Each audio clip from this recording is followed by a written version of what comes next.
Assalamualaikum warahmatullahi wabarakatuh. Perkenalkan, nama saya Lilis Elianawati. Saya dari Pokja Cempaka. Di sini saya akan menjelaskan tentang beban dibayar di muka. Sebelum lanjut ke pembahasan, sebelumnya saya akan men-share alasan kenapa saya belajar di UT.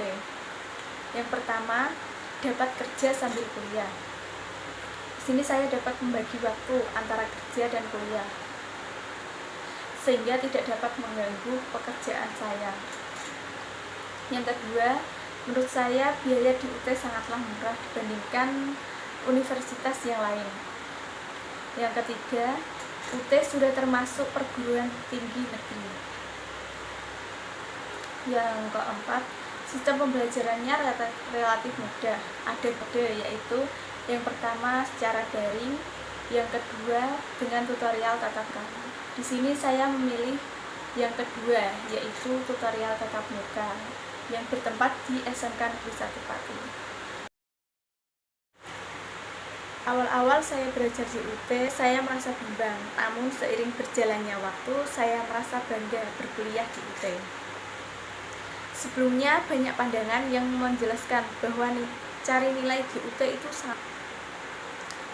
Namun dengan berkuliah di UT, saya dapat membuktikannya bahwa cari nilai itu tergantung kemampuan kita. Kalau kita males-malesan, ya nilainya tidak sesuai dengan apa yang kita harapkan. Alhamdulillah dari semester 1 sampai 6, nilai saya alhamdulillah sangatlah memuaskan. Dan benar kata pepatah, tidak hasil tanpa usaha. Selanjutnya kita lanjut ke pembahasan, yaitu beban dibayar di muka. Apa itu sih beban dibayar di muka?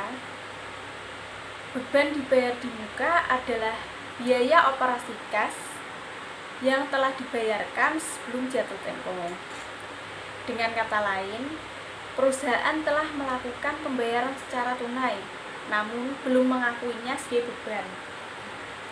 Ada beberapa hal yang dapat dianggap sebagai beban dibayar di muka.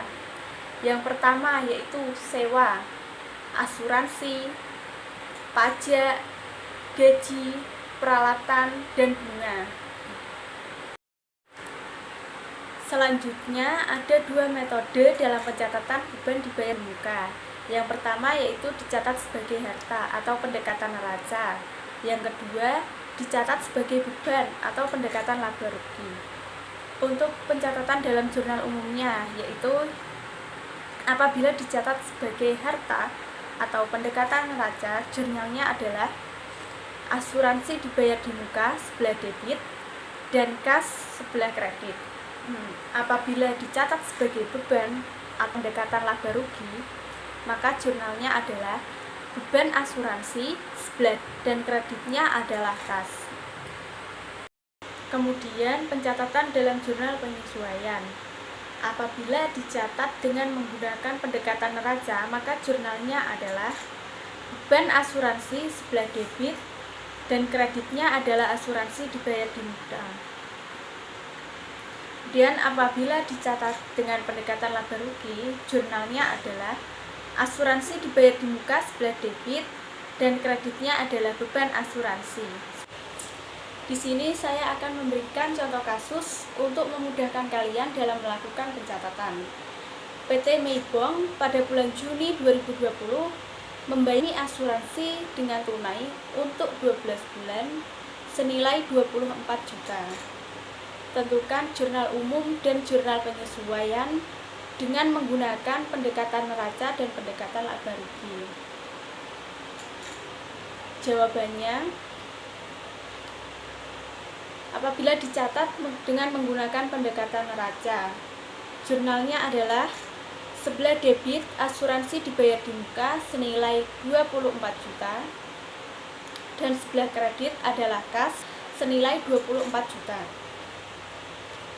Kemudian pencatatan dengan metode pendekatan laba rugi. Jurnalnya adalah sebelah debit beban asuransi senilai 24 juta, sebelah kredit adalah kas senilai 20 juta. Selanjutnya, pencatatan dalam jurnal penyesuaian.